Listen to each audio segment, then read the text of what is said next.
मोर मुकुट तेरे शीस पे सोहे, मोर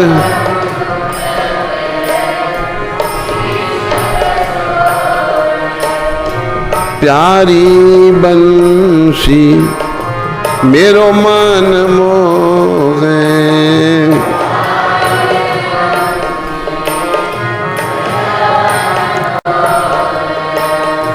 देख छवि बलिहारी में जाऊं,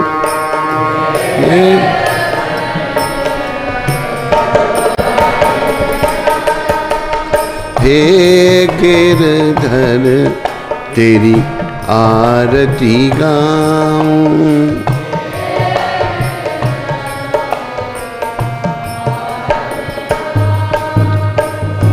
चरणों से निकली है गंगा प्यारी,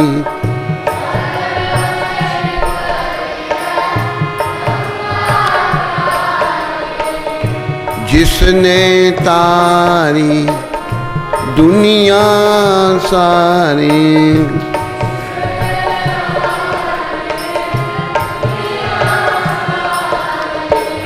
उन चरणों पे शीश झुकाऊं, उन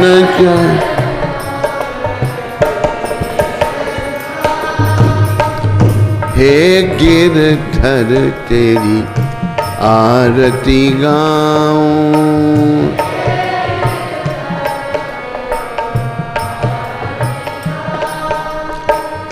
संग सोहे वृषवानु दुलारी,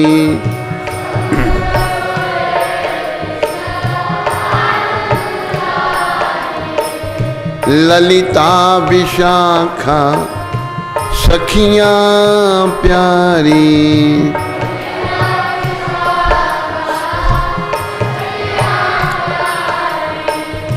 युगल छवि के दर्शन पाऊं, युगल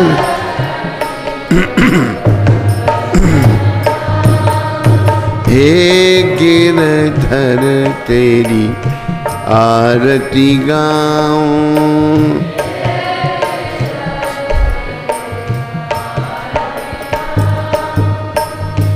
व्यासदास के नाथ आप हो,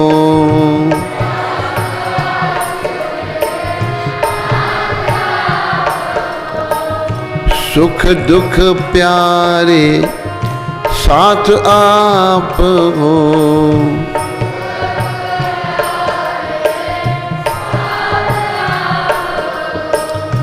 वास सदा वृंदावन पाऊं, वास सदा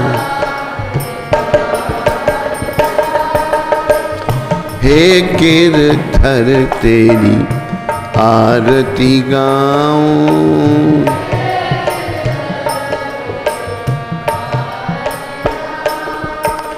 बोलो गिरधर भगवान की, बोलो मोर मुकुट वंशी वाले की, बोलो राधा मदन मोहन की, बोलो राधा गोविंद भगवान की, बोलो राधा गोपीनाथ भगवान की, बोलो राधा रमन भगवान की, बोलो राधा श्याम सुंदर भगवान की, बोलो राधा गोकुलानंद भगवान की, बोलो गौर राधा कृष्ण भगवान की, बोलो सीताराम लक्ष्मण हनुमान की, बोलो नृसिंहदेव प्रहलाद महाराज की, बोलो जगन्नाथ बलदेव सुभद्रा माता की, बोलो गौर निताय पंच तत्व की, बोलो नृसिंहदेव प्रहलाद महाराज की। इन सब के देने वाले अति दयालु परम कृपालु पतित पावन श्रील प्रभुपाद की।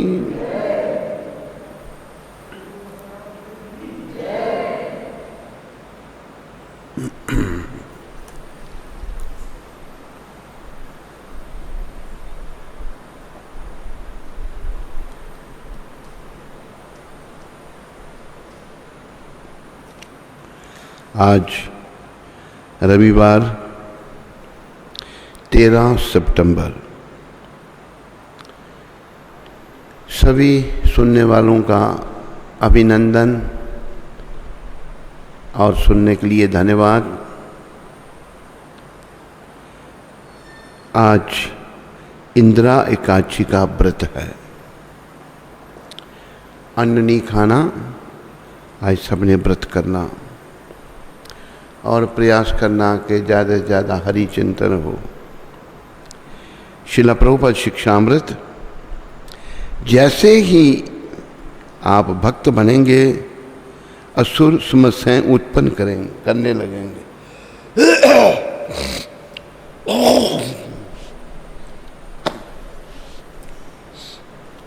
ये एक बड़ी ज़रूरी बात प्रभुपाद जी कह रहे हैं।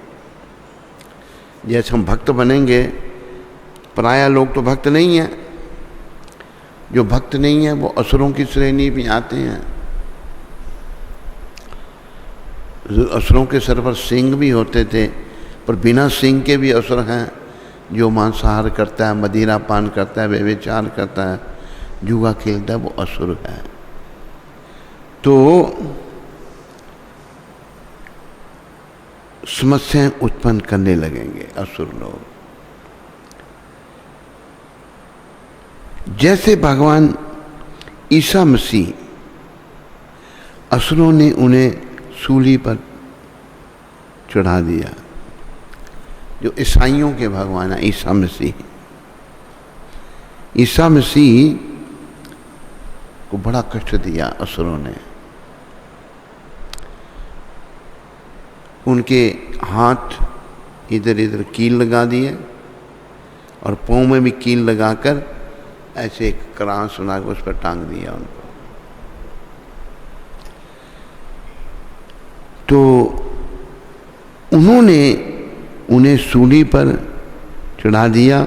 उनका एक ही दोष था कि वे भगवान के भक्त थे, वो भगवत भक्त थे। देखो कितने निश्चय निस्वार्थ व्यक्ति थे, वो कितने निस्वार्थ व्यक्ति थे, कितने निश्चित व्यक्ति थे। और भी एक जगह वर्णन किया है, जब उनको सूली पर चढ़ा दिया तो वो उन सूली पर चढ़ाने वालों को क्या कहते हैं, हे भगवान इन्हें माफ़ कर दो, ये नहीं जानते ये क्या करते हैं। ये है जो भगवान के प्यारे हैं, वो बुरा करने वालों को भी बुरा नहीं चाहते।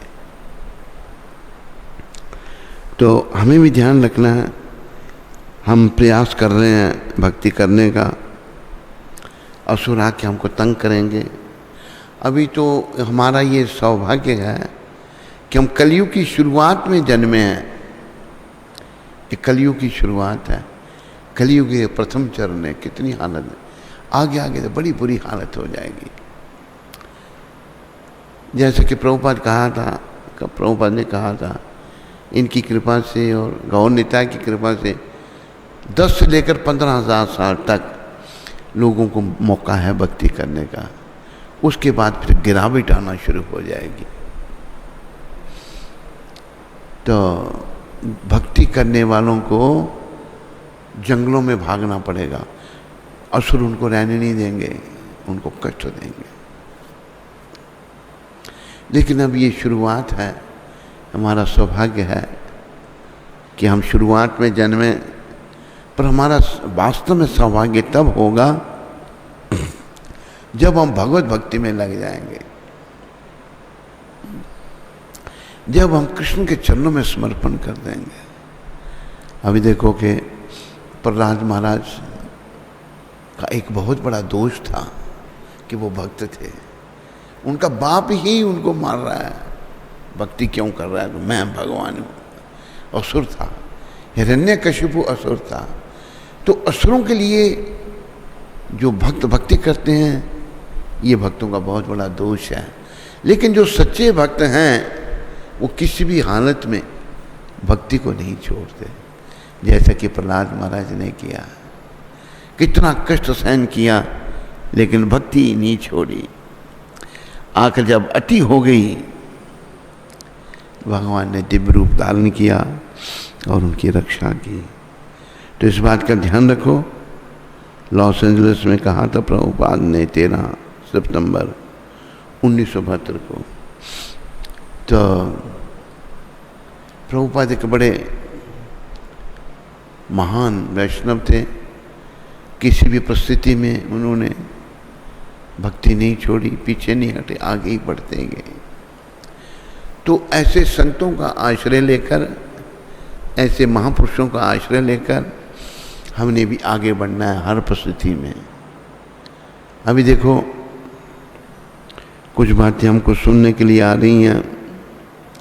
कोई किसी परिवार से कोई भक्ति करना चाहता है, माँ बाप कहते हैं नहीं करनी है भक्ति, शराब पियो, मांस खाओ, बुरे कर्म करो। कोई खुद बेचारे ऐसे हैं, संतान अगर करना चाहती है नहीं करने देते।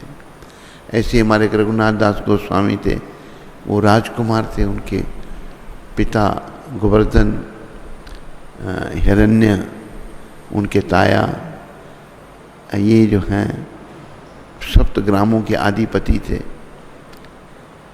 तो रघुनाथ दास जी को भक्ति नहीं करने दे रहे, बड़ा प्रयास कर रहे हैं, लेकिन उन्होंने भक्ति नहीं छोड़ी। आकर विजय रघुनाथ दास की हुई।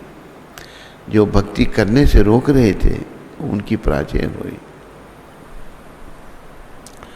तो आप कहो कि बड़ा कठिन है भक्ति करना, हम भक्ति नहीं करेंगे। तो एक बात का ध्यान रखो, दूसरा मार्ग जो भक्ति का नहीं है, अरे भाई उसमें तो बहुत ही कष्ट है। उसके कष्ट का हम और आप अनुमान नहीं लगा सकते। यम यातनाएं बहुत दुखदाई हैं, दुख इधर भी हैं, दुख उधर भी हैं, लेकिन भक्ति में दुख सहन करके अंत सुखदायी होगा। संसार में दुख सहन करेंगे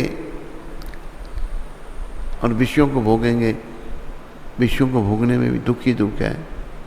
बड़े बड़े अमीर लोग लड़ रहे हैं, झगड़ रहे हैं बेमतलब के आपस में, क्योंकि बिना भक्ति के आत्मा सुखी नहीं हो सकती, बिना भक्ति की आत्मा को शांति नहीं मिल सकती। हमारा असली स्वरूप शिला सनातन गोस्वामी प्रभुपाद बहुत बड़े आचार्य हुए हमारे। उन्होंने प्राइम मिनिस्ट्री छोड़ दी, इतना बड़ा पद छोड़ा। तो बड़े विनम्रता की मूर्ति थे। तो महाप्रभु की कृपा से उनको ये भक्ति का पद मिला। एक दिन वो भगवान को पूछते हैं कि अमी के मुरा जापुता पुत्राय, मैं कौन हूं? ग्राम्य बीमारी अमी पंडित करी माने, हमारा हित अमी किछु नहीं जाने। आमतौर पर लोग कहते हैं मैं बड़ा पंडित हूं, लेकिन मेरा हित किस में है मैं जानता ही नहीं। तब त्रिलोकीनाथ कली पावन अवतार अति दयालु भगवान ने कहा, जीवे रे स्वरूप है कृष्ण रे नित्य दास। हमारा जो असली स्वरूप है, हम कृष्ण के नित्य दास हैं, कृष्ण के सेवक हैं। आज दुखी क्यों हैं? वो दास्यता छोड़ दी, वो सेवा छोड़ दी। कृष्णेरा तटस्था शक्ति भेदा वेद प्रकाश। हम कृष्ण की बीच की शक्ति हैं। भक्ति करेंगे तो भगवत प्राप्ति करेंगे, नहीं करेंगे तो नरक में जाना पड़ेगा। तो हम भगवान के दास हैं। वो दास्यता, वो भगवान की सेवा, श्री कृष्ण की सेवा हमने छोड़ दी है, इसलिए हम लोग दुखी हैं और आवागमन में पड़े हुए हैं। इससे बाहर निकलना है।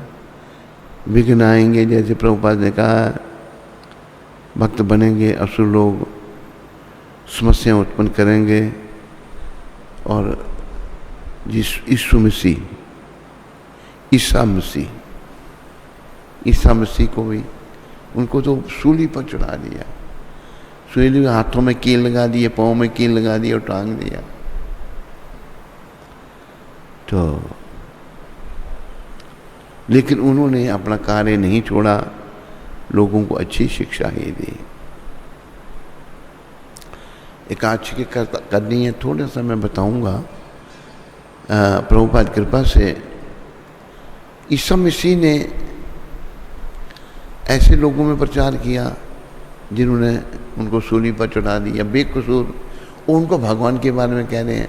और ईसा मसीह ने ये नहीं कहा कि मैं भगवान हूँ, उन्होंने बोला कि मैं I am son of God, मैं भगवान का बच्चा हूँ, बेटा हूँ। ऐसे ही मोहम्मद साहब ने भी ये नहीं कहा कि मैं खुदा हूँ, कि मैं उनका पैगंबर हूँ, उनका संदेश लेके आया हूँ। ये प्रभुपाद कहते हैं बड़ी अच्छी बात है। और हमारे भारत में कई मूर्ख लोग कहते हैं मैं भगवान हूँ। एक बार हम अफ्रीका में थे, मन जाते रहते थे ज़ैम्बिया में। हमारा ये जो कृष्णदास है, इसका जन्म ज़ैम्बिया का है। ज़ैम्बिया का है ना, ज़ैम्बिया में अफ्रीकन होते हैं, तो ये ज़ैम्बिया में जन्मा है। वहाँ पर एक परिवार में हम ठहरते थे, नवनीत पटेल के घर में। बड़े अच्छे आदमी थे वो, बड़ी सहयोग करते थे मंदिर का। उन्होंने एक घर मंदिर के प्रचार के लिए दिया था। तो दूसरी तीसरी बार हम उनके पास गए, कहते महाराज वो एक घर में गए थे ना, आप ले गए थे हम आपको एक घर में, वो जो कीर्तन करता था। मैंने कहा हाँ। वो कहता भी मैं भगवान बन गया हूँ, अपने बाप को माँ को कहता प्रणाम करो मेरे को, सब उसको माने भगवान बन गया। हाँ, तो कलयुग में ऐसे सस्ते भगवान बहुत हैं। भगवान कोई नहीं, भगवान केवल कृष्ण है। ये हिंदुओं में बीमारी है, कई अपने आप को घोषित करते हैं भगवान। एक भगवान था, उसको परफ्यूम से एलर्जी थी। कोई अगर परफ्यूम लगा के उसके पास जाता उसकी बुरी हालत हो जाती। ऐसे भगवान बहुत सस्ते हैं। मर गया वो भगवान भी मर गया। कृष्ण ही भगवान है, कृष्णस्तु भगवान स्वयं, और कोई नहीं। तो कृष्ण के चरणों में शुद्ध भक्तों ने, प्रभुपाद जी ने हमको बताया, कृष्ण के चरणों में प्रेम लगाओ, प्रीति करो और जीवन को सफलता के पथ पर आगे बढ़ाओ। बोलो मोर मुकुट बंसी वाले की। तो आज इंदिरा काची है। इंदिरा काची की कथा हम पढ़ते हैं। भगवान श्री कृष्ण ने कहा, हे युधिष्ठिर, इंदिरा काची पापों को नष्ट करने वाली तथा पितरों को अधोगति से मुक्ति दिलाने वाली है। इंदिरा काची पापों को नष्ट करने वाली और पितरों को, जो हमारे पूर्वज हैं, उनको मुक्ति दिलाने वाली है। प्राचीन समय की बात है, सतयुग में महिष्मती नामक नगर में एक प्रतापी राजा इंद्रसेन राज्य करता था। वह प्रजा का उत्तम प्रकार से पालन करता था। राजा का यश सब और फैल चुका था। राजा पुत्र पौत्र और धन धान्य से संपन्न था। वह विष्णु का परम भक्त था, परम भक्त भी था। विष्णु की भक्ति में तत्पर हो गोविंद के मोक्षदायक नामों का जप करते हुए समय व्यतीत करता था और विधि पूर्वक अध्यात्म तत्व के चिंतन में संलग्न रहता था। एक दिन जब राजा अपनी सभा में बैठा था तो आकाश मार्ग से महर्षि नारद पधारे। राजा और सभासद नारद जी को देख हाथ जोड़कर खड़े हो गए। विधि पूर्वक उच्च आसन व अर्घ्य दिया तथा पूजा की।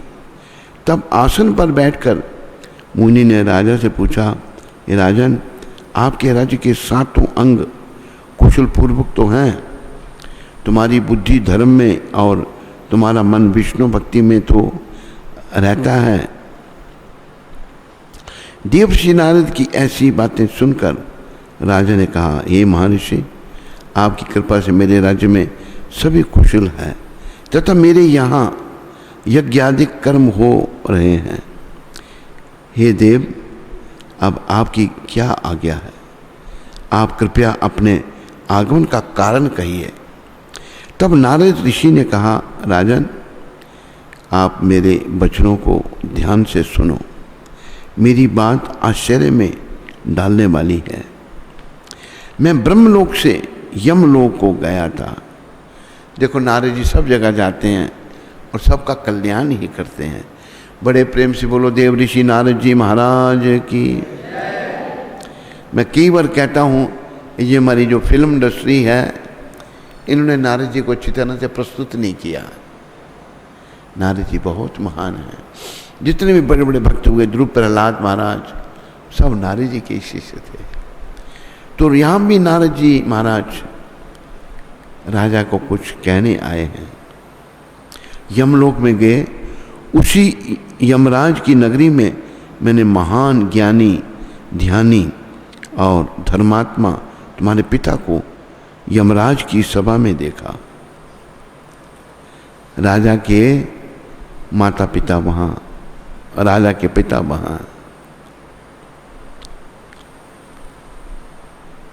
यमराज की सभा में देखा, मेरा मन दुखी हो गया। मैंने यमपुरी में तुम्हारे पिता के आने का कारण पूछा। मुझे बताया गया कि एकादशी का व्रत भंग होने के कारण तुम्हारे पिता यमलोक गए हैं। तभी तुम्हारे पिता ने एक संदेश भेज दिया।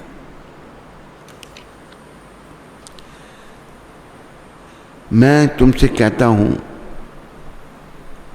तुम्हारे पिता ने कहा है कि पूर्व जन्म में व्रत विघ्न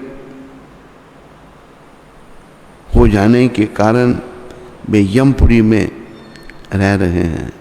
ये मुनिश्रेष्ठ, यदि राजा इंद्रसेन अश्विन कृष्ण इंदिरा एकादशी का व्रत मेरे निमित्त करके अर्पित कर दें तो मुझे स्वर्ग की प्राप्ति हो सकती है। राजा इंद्रसेन ने व्रत विधान पूछा। इस पर नारद जी ने बताया कि अश्विन मास के कृष्ण पक्ष की एकादशी के व्रत प्रातःकाल स्नान आदि से निवृत्त होकर श्रद्धापूर्वक पितरों का श्राद्ध करना चाहिए। केवल एक समय भोजन करे तथा रात्रि में भूमि पर शयन करे। एकादशी के दिन प्रातःकाल स्नान करे, फिर रात के नियमों को श्रद्धा भक्ति से ग्रहण करें। इसके बाद संकल्प करें कि मैं आज तपनिष्ठा के साथ खान पान त्याग कर निराहार रहकर एकादशी का व्रत करूंगा। हे पुंडरीकाक्ष, मेरे संकल्प की रक्षा करें।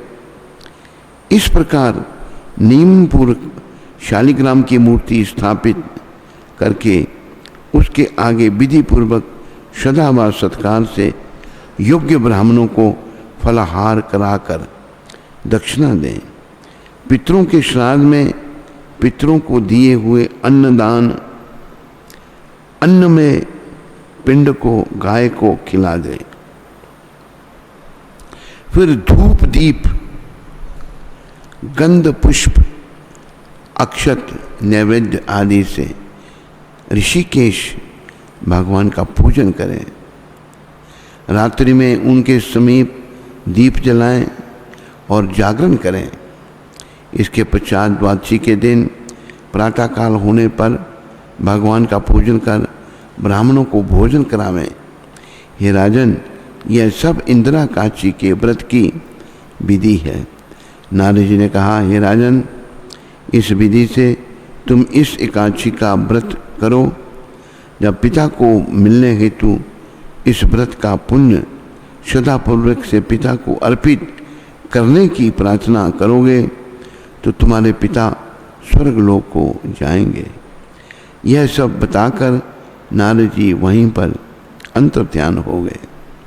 भगवान श्री कृष्ण ने आगे कहा, हे धर्मराज युधिष्ठिर, तब नारद जी के कथनानुसार राजा इंद्रसेन ने अपने बांधवों तथा राजपुरोहितों और प्रजाजन सहित एकादशी के आने पर विधिवत व्रत किया।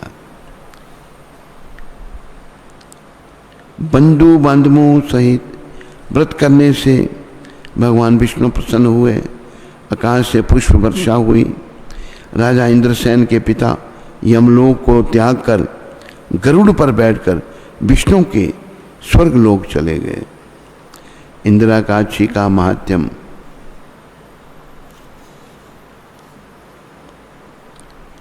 पढ़ने या सुनने से मनुष्य सब पापों से छूट जाता है। इसका इतना महात्म्य है इंदिराकाशी का। सब प्रकार के भोगों को भोग कर वैकुंठ को प्राप्त होता है। यह वृतांत श्री ब्रह्म वैवर्त पुराण में वर्णित है। फलहार इस दिन तिल गुड़ का सागार होता है। इसमें तिल गुड़ से बने पदार्थ, दूध, फल, मेवा आदि का सेवन कर सकते हैं। तो देखो नारद जी महाराज भक्त हैं, भक्त शिरोमणि हैं, भक्त श्रेष्ठ हैं, सब जगह जाते हैं। और देखो यमपुरी में भी गए, वहाँ राजा इंद्रसेन के पिता को देखा और आकर राजा को सूचना दी और उनके पिता का भी उद्धार करवा दिया। वैष्णव ऐसे होते हैं। तो हम लोगों को भी प्रचार करके हरि नाम करके, अभी तो बीमारी है, हरि नाम यहाँ रोज़ होता था। मेरे ख्याल में हरि नाम का जो मुहूर्त है यही कर देना चाहिए, अंदर ही बाहर नहीं जाओ, चक्कर लगा लो इधर से इधर, इधर से इधर। हरि नाम का जो नियम है उसको भंग नहीं करो। तो सभी लोग हरि नाम करें, सारी माताएं जो भी फ्री हैं सेवा से हरि नाम करें और ठीक होने पर लोगों को प्रभुपाद का संदेश दें। उनकी पुस्तकें जो भगवत गाथा से, भागवत कथा से भरी हुई हैं, लोगों में वितरण करें। इससे लोगों के जीवन में परिवर्तन आएगा, लोग बदलेंगे। तो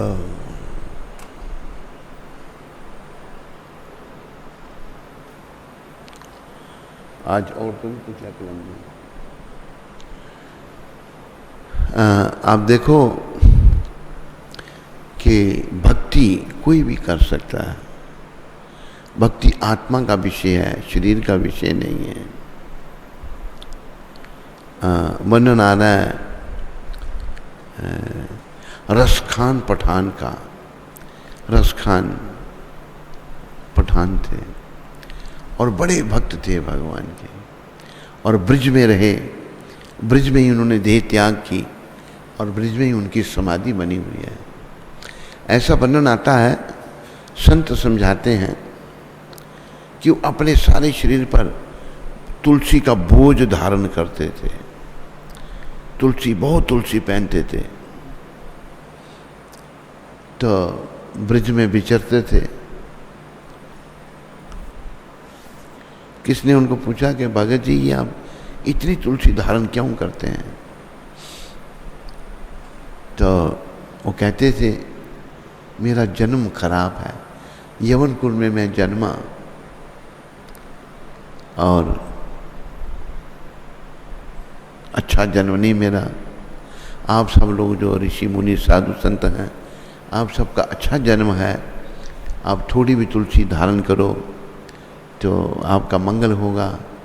मैंने बड़े पाप किए हैं, पाप परिवार में मैं जन्मा हूँ, इसलिए मैं तुलसी धारण करता हूँ कि ये मेरे को सारे पापों से छुड़ाकर मेरा कल्याण करे।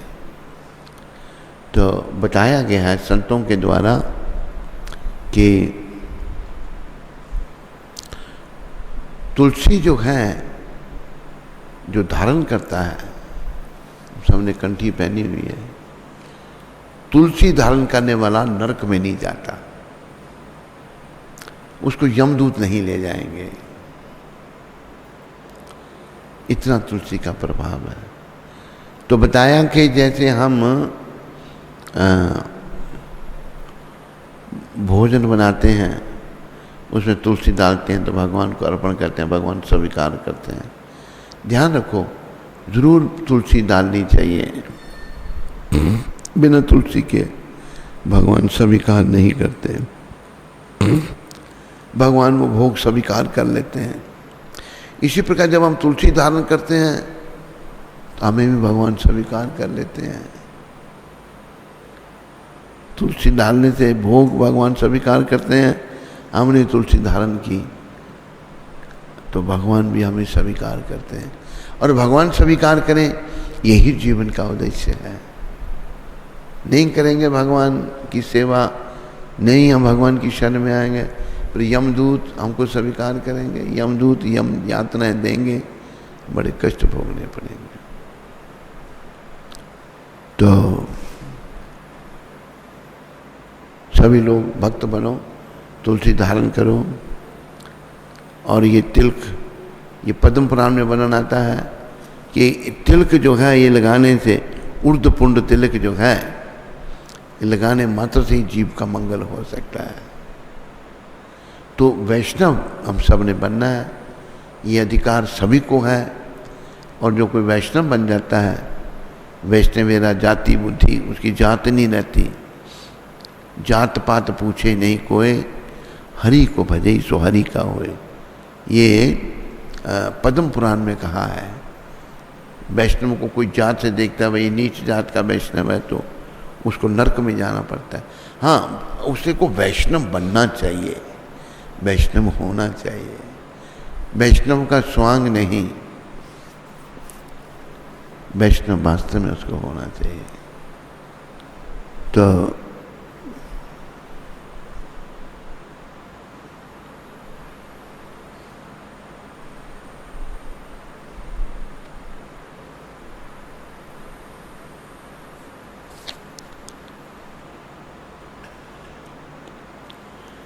ये किसने भेजा?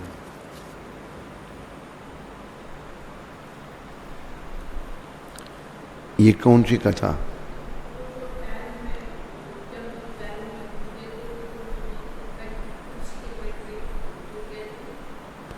हाँ, एक और कथा है तुलसी माता की कि एक मुस्लिम भाई राजस्थान में पद यात्रा कर रहा था, कहीं जा रहा था। गर्मियों के दिन थे। एक वृक्ष के नीचे वो थोड़ा बैठ गया। उसने क्या देखा कि उधर से दो यमदूत आ रहे हैं चलते हुए। उन्हें जब आते हुए अपनी तरफ देखा, वो घबरा गया बड़ा। यमदूत उसके पास खड़े होकर कहते हैं, हम तेरे को लेने नहीं आए हैं। ये मैं पहले ही सुनाने की सोच रहा था ये कथा, तो फिर मैंने कहा समय ज़्यादा हो रहा है, मैंने कल सुनाएंगे। तो उसको थोड़ी शांति हुई। कहते वो देखो बैलगाड़ी आ रही है ना, जिसमें 2 बैल लगे हैं। तो हाँ, उसका जो चालक है उसको लेने हम आए हैं। उसके देखते देखते यमदूत उस बैलगाड़ी को और चल पड़े। उन्होंने जाकर के बैलों ने यमदूतों के अंदर प्रवेश कर दिया, और यमदूत अपना बैल जो है वो पागल हो गए, इधर उधर करने लगे, बैलगाड़ी उल्टी हो गई। बैलों के अंदर यमदूत प्रवेश करके 2 यमदूत उल्टी हो गई। वो आदमी जो बैठा हुआ था वो नीचे जा गिरा। तो अभी बैलों के अंदर यमदूत थे, वो यमदूत दोनों उसको मारने के लिए, बड़े बड़े सींग थे उनके, उसको ले जाना था। लेकिन जब सींग आगे किए फिर पीछे हो गए, वो उसको मारा नहीं। यमदूत बैलों से निकले, फिर चलते चलते उस मुसलमान के पास आ गए। उसके पास आ गए, उसने पूछा आप लेने आए थे उसको, फिर क्यों नहीं लिया? कहते असल में बात यह है वो जब नीचे गिरा, वहाँ तुलसी का एक पौधा था। देखो तुलसी कितनी महान है, कितनी कल्याणी है। तुलसी का एक पौधा था, उसके ऊपर जा गिरा, उसके शरीर से तुलसी का स्पर्श हो गया। तो हम तुलसी का जिसका स्पर्श है उसको नहीं ले जा सकते, इसलिए कंठी हमेशा रखो, तुलसी माता की कृपा की याचना करो। जब मुसलमान ने ये सुना, वो फिर जयपुर से वृंदावन आ गया। वृंदावन में से सारे शरीर में तुलसी लपेट ली। जब उसने अपनी आंखों से दृश्य देखा, ये बात कल्याण में छपी थी, जो गोरखपुर से कल्याण निकलता है, बहुत पहले छपी थी ये बात, कोई 80-90 साल, थोड़ा ज़्यादा भी हो सकते हैं, ये बात छपी थी। तो तुलसी माता का सम्मान करो, भक्त बनो। जैसे एक भक्त एक बाबा के पास गया, तो बाबा लेटे लेटे ही जो बात करते थे, वृद्ध थे, वो रो रहा है भक्त। उसको कहा कि मकड़ी का ही कहा था ना, मकड़ी का ऐसे एक वृतांत है। एक राजा थे, कौन से राजा थे नाम नहीं याद, वो हार गए। किसी को हो तो बता दे मेरे को, हैं?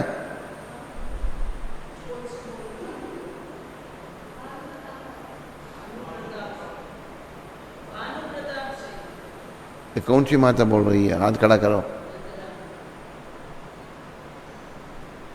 भानु प्रताप, ये बता दिया, भानु प्रताप थे वो। तो वो हार गए, कई बार हारे, चले गए बेचारे दुखी होकर जंगल में, गुफा में रहने लगे। उन्होंने एक मकड़ी को ऊपर जाते हुए देखा, वो चढ़े फिर गिर जाए, चढ़े फिर गिर जाए। 16 बार वो चढ़ी। ये राजा भी भानु प्रताप 16 बार ही हारा था, 17वीं बार वो सफल हो गई ऊपर जाने में। ऊपर जाने में सफल हो गई। अभी उसको फिर उत्साह मिला, उन्हें फिर प्रयास किया, इस बार वो जीत गया। इसलिए हम अगर भक्ति में सफल नहीं होते, उसमें लगे रहना है। अभी देखो, जैसे रात को हमारी नींद खराब हो गई, ठीक तरह सो नहीं पाए, तो गड़बड़ हो गई। फिर तो हम तपस्या करनी चाहिए, प्रार्थना करते हैं प्रभु कितना भी शरीर को कष्ट हो पर शक्ति दो। 11 बजे कोई लेटे होंगे, कोई 1:30 बजे के 1:45 बजे या 2 बजे के करीब फिर नींद खुल गई। लेकिन वो अभी बड़ी थकावट हो रही है, 2-3 घंटे थोड़ी सी नींद हुई, फिर आए थोड़ा सा, मैंने कहा सो लेते हैं, फिर वो गड़बड़ हो गई। तो प्रयास में हमें लगे रहना है। एक दिन हरिनाम प्रभु की कृपा से, कृष्ण कृपा से, नित्यानंद भगवान की कृपा से, गुरुदेव की कृपा से एक दिन आएगा कि हर कष्ट हम सहन करने में सक्षम हो जाएंगे। जैसे प्रहलाद महाराज ने सहन किया। प्रहलाद महाराज बहुत बड़े थे, किसी कष्ट में भी उन्होंने भक्ति नहीं छोड़ी। तो प्रयास करना हम सब ने, उसी में सफलता है। सफलता एक दिन जरूर मिलेगी। बोलो मोर मुकुट बंसी वाले की, बोलो तुलसी माता की।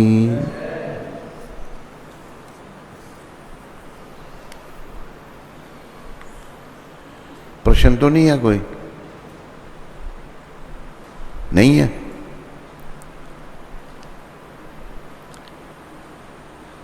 हरे कृष्ण कृष्ण कृष्ण है।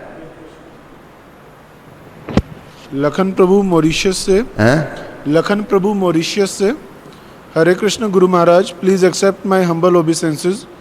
One of your main instructions is to daily chant 64 rounds, but however I am so much busy in my service as temple commander that I cannot even chant more than 25 rounds. So what should I do? Please help me. When you are busy, Lakhan Das, in your service, you do the service with your hands and you can chant the name with your tongue. You can chant without beats.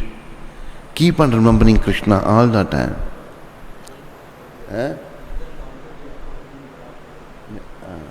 You can use the counter also, but suppose your hands are busy, but your mouth is there, you can keep on chanting Hare Krishna, Krishna Krishna, Hare Hare, Hare Ram, Ram Ram, Hare Hare. बस एक और है सोनी माता, दंडवत प्रणाम गुरुदेव जी। कहाँ से? ये वैसे दिल्ली से हैं, अभी बरसाने में हैं। सोनी माता जी। कोटि कोटि नमन गुरुदेव जी, आपकी कृपा और आशीर्वाद से मैं 26 जुलाई से बरसाने में रह रही हूँ, श्री जी के चरणों में।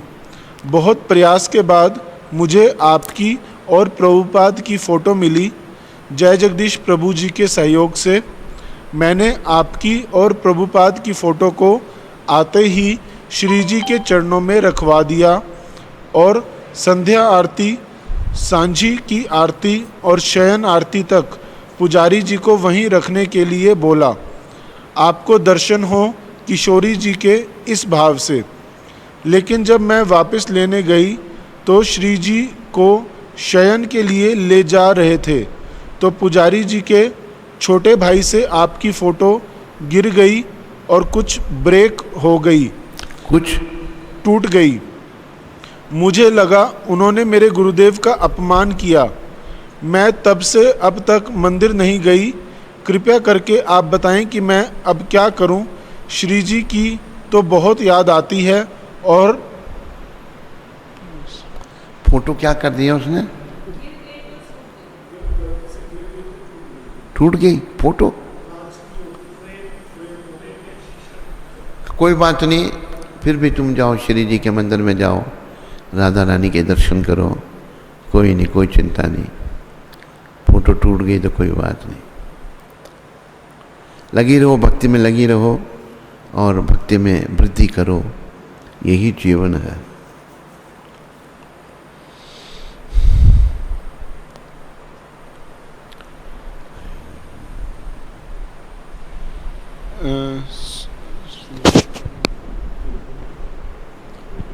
शुद्ध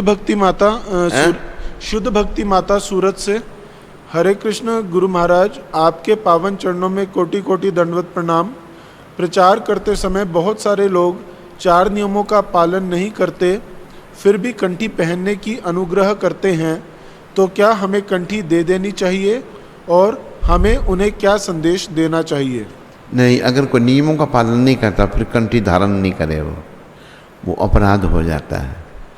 कंठी धारण करता है कि हम 4 नियमों का पालन करें, महामंत्र का जप करें।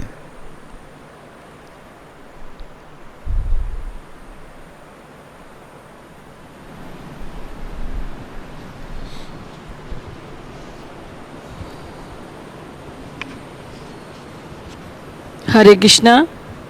तो आज दुबई से श्री राधा रमन प्रभु जी ने प्रसादम की सेवा की है, तो उनका और उनके परिवार का शिला प्रभुपाद आश्रम उधमपुर के सभी भक्तों की ओर से बहुत बहुत धन्यवाद। हरि बोल।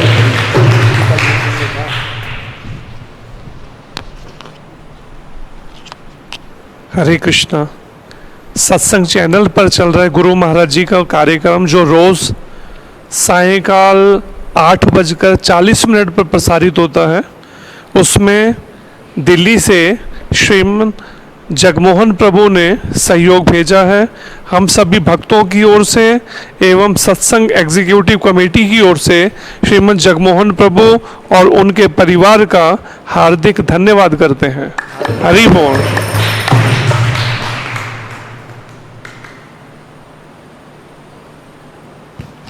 हरे कृष्णा।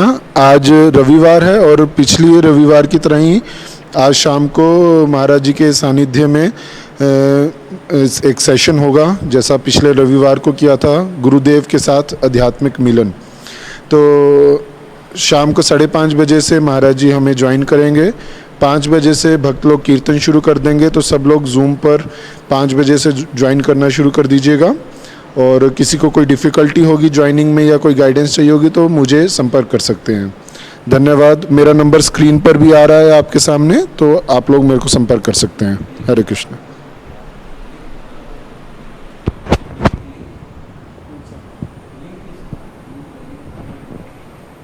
जूम की मीटिंग आईडी और पासवर्ड हमने ऑलरेडी मैसेजेस में शेयर कर दिया है ग्रुप पे, और लिंक भी हम उसका 5 बजे जैसे ही मीटिंग शुरू होगी तो शेयर करेंगे। तो आप दोनों तरीक़ों से जूम पर लॉगिन कर सकते हैं। हरे कृष्ण। Thank you. ठीक है, हरि बोल। स्कंद पुराण